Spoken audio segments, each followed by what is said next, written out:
There is one very uh, delicate, sensitive question that is posed to Indians. That is Jammu and Kashmir an integral part of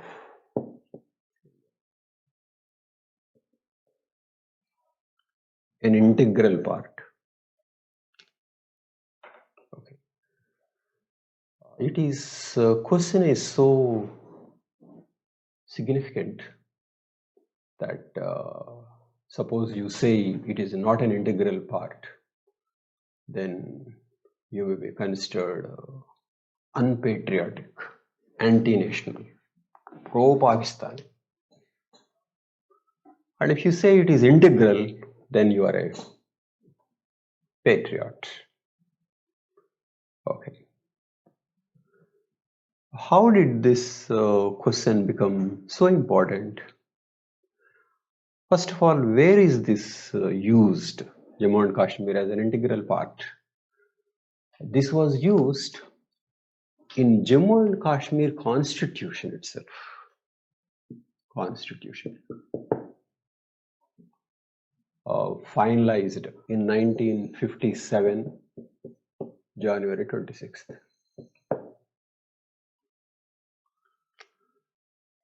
And in the Constitution preamble, they used it. They used it at other places also. This Constitution was passed by Constituent Assembly of Jammu and Kashmir. Okay. This Constituent Assembly was based on the elections held in 1951. Okay. So, Indian Constitution came in 1950, Indian Constitution. But Jammu and Kashmir Constitution was being framed by the Constituent Assembly, formed on the basis of 51 elections. And then Constitution was given to Jammu and Kashmir. Jammu and Kashmir is made an integral part of India. And then elections held next. So 1951, one elections, and 1957 is another elections. Okay. So why this? So this is the legal position. Why this is an important word? It is because India first promised to hold plebiscite. Plebiscite on the issue whether Jammu and Kashmir would be a part. On the issue, Jammu and Kashmir a part of India.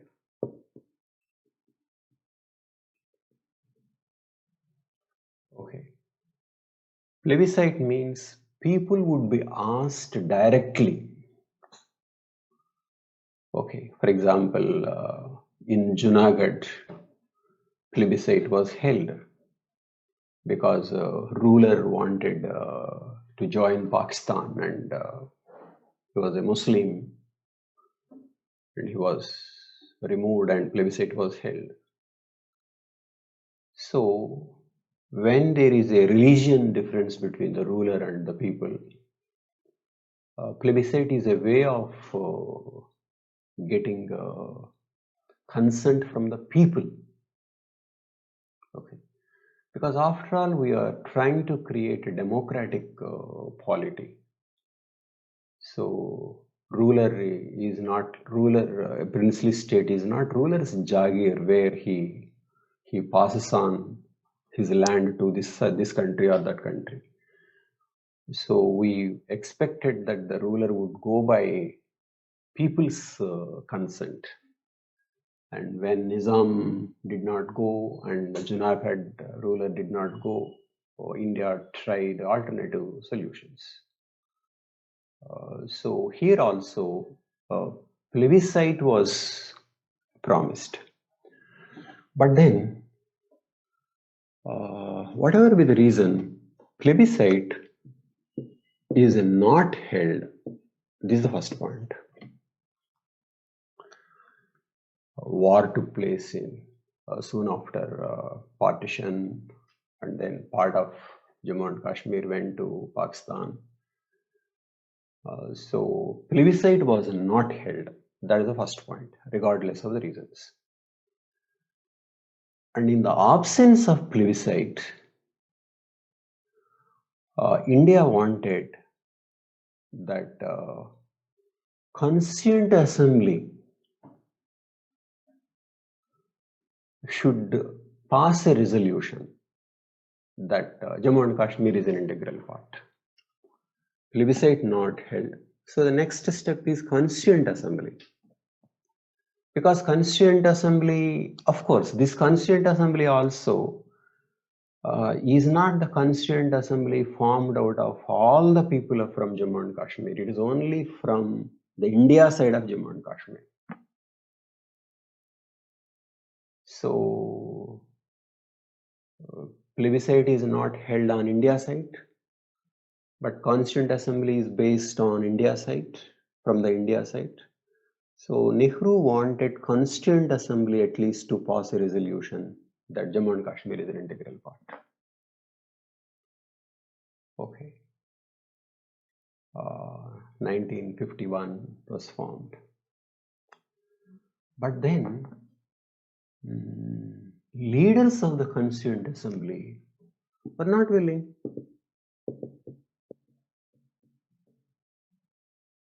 Leaders not willing. Sheikh Abdullah not willing. So Sheikh Abdullah, who was called Prime Minister at the time, was removed from his post. And somebody else was made Prime Minister. And 15 of the members of the Constituent Assembly were arrested. So in the Constituent Assembly there were 75 and 15 were out. So this took place in 1953. So its leader removed, arrested, 15 more removed. So in that way, it is a purged. It is purged. And then it was 1953 purged. And it is this Constituent Assembly that passed a resolution by 1957 that it was an integral part. So this is the story. Okay. So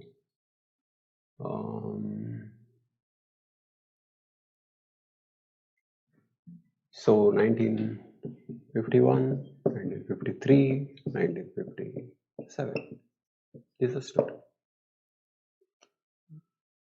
So after purging, this consent came. But it is found this 1951 elections themselves are not really free and fair. So many candidates were removed from competition. So 1951 elections were not free and fair, and 1953 chunk removed, and then they passed integral part. Okay. So this raises the issue of when Kashmiris gave the consent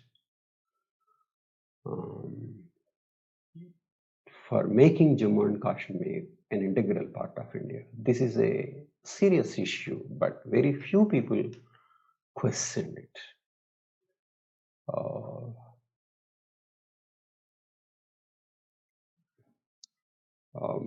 And next, another thing was after 1951, many elections held 1957, 62, 67, 72. But unfortunately, 72, even these elections are not free and fair, rigged. Because the fear was that in a free and fair election, somebody else would come and then say, we don't want to be part of India. So, the rigged elections almost from 1951 to 1972, and that plebiscite is not held, that the Constituent Assembly that passed the Constitution had certain issues to begin with, are very serious and uncomfortable issues to India. Okay. So this is the story of Jammu and Kashmir as an integral part of India. But let us see what others said on this issue. See, one critic of Jammu and Kashmir policy was Jayprakash Narayan. Okay, so this is what he said, whether Jammu and Kashmir is an integral part. Jayprakash Narayan wrote during 1964-66. Okay, 64-66. It is after after Nehru's death. Jayprakash Narayan said, "It has always seemed to me to be a lie to say that the people of Kashmir had already decided to integrate themselves with India. They might do so, but they have not done so yet. And apart from the quality of the elections, the future of Jammu and Kashmir was never made the electoral issue at any one of them." So he is saying that plebiscite was not held, and elections after held later cannot be made as an endorsement to making Jammu and Kashmir an integral part. Okay, and he said Kashmir question has been settled once for all. Kashmir is a part of India. That is a fact of story, they say, Indians. But that, I think, is the worst form of auto-suggestion. So Kashmir is an integral part. He said again and again, and Jayprakash Narayan thinks it is an auto-suggestion, not really rooted in the facts.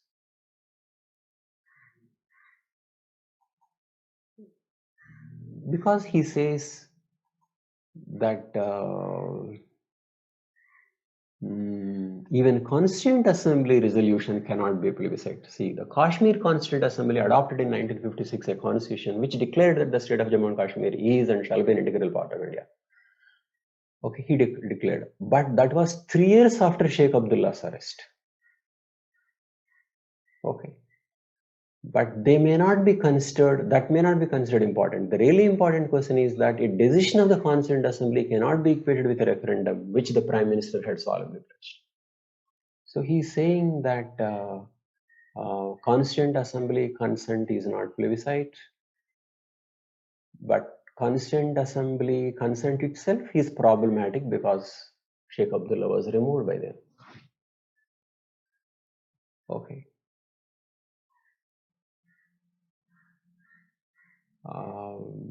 But why was Sheikh Abdullah removed, and how was that related to Constituent Assembly's consent.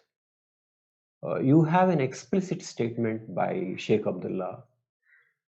He said on June 8, 1970, second session of the Jammu and Kashmir State People's Convention, he said, the final break in our relations came in 1953 when Pandit Jawaharlal suggested that I should get the accession ratified by the Kashmir Constituent Assembly.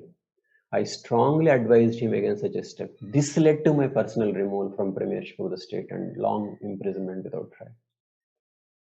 So Sheikh Abdullah refused to get a resolution from the Constituent Assembly about Jammu and Kashmir being a part, and because of which he was removed. So 1953 and Constituent Assembly's resolution and finally Constitution of Jammu and Kashmir in that particular wording is related, because Sheikh Abdullah was removed. Sheikh Abdullah was removed because Sheikh Abdullah was not willing to do it. Okay. And then elections were held later, 51, 57, 62, 67, 72. But these elections were not free and fair. First of all, 1951 itself, 73 out of 75 candidates returned unopposed. 57. Again, many candidates were disqualified, and NC won with 68 out of 75. 70 out of 75, 1962. So till this, NC was independent, but in 67, NC merged with the Congress, and Congress got 60 out of 75. And Congress got 57 out of 75 in 72. And regarding the fairness of these elections, you can get the statement of Nehru himself.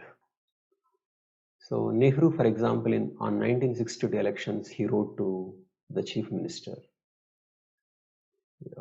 said that in fact it would strengthen your position much more if you lost a few seats to bona fide opponents. So Nehru was properly involved in rigging the elections. So look at the kind of things that Indian leaders were doing.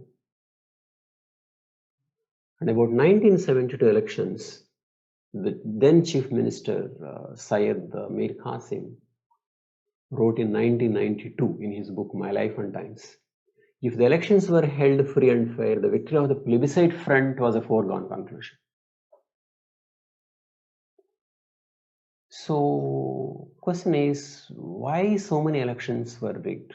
It was out of the fear that a party that won in the elections might pass a resolution which was uncomfortable, inconvenient to India. So Nehru was involved in this process, and later Indian leaders were involved. Okay. So these were very serious issues. So that's why Jayprakash Narayan was very clear that this should be solved. He said,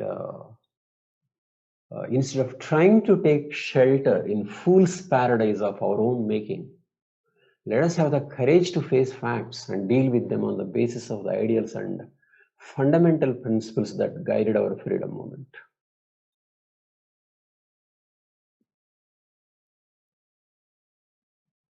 Okay.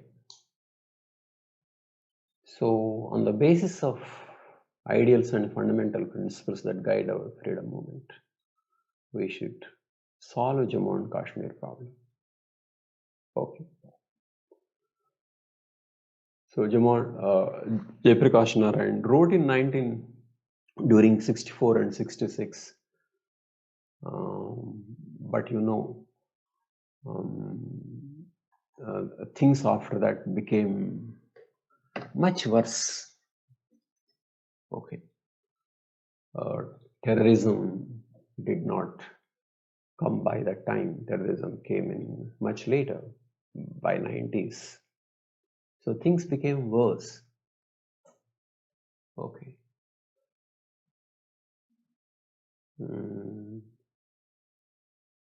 So what is the position now?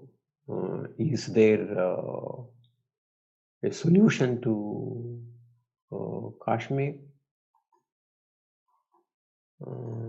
Yes. Is there a solution within the constitutional framework? Yes, very much. Even now, even after recent change of removing the autonomy of Jammu and Kashmir. Okay. So, is Jammu and Kashmir an integral part or not? People can differ. Is Jammu and Kashmir an integral part of or not? Can be an opinion on something like, can be a political opinion or opinion on legal aspects. It cannot be a test of patriotism. So going by the test, Jayprakash Narayan he was not a patriot. So because he was questioning whether it was an integral part or not, he was saying it was an autosuggestion. So instead of holding these kinds of patriotism tests, India should confront the issue of Jammu and Kashmir and try to solve it. And anyway, patriotism is not about whether Jammu and Kashmir is an integral part or not. It is about doing, thinking, behaving in a way that citizens of India are benefited. Patriotism is about well-being of citizens, well-being of people. People's well-being is an issue of patriotism. Okay. It's not about these kinds of issues. Okay. So India should accept that there is a problem and try to address.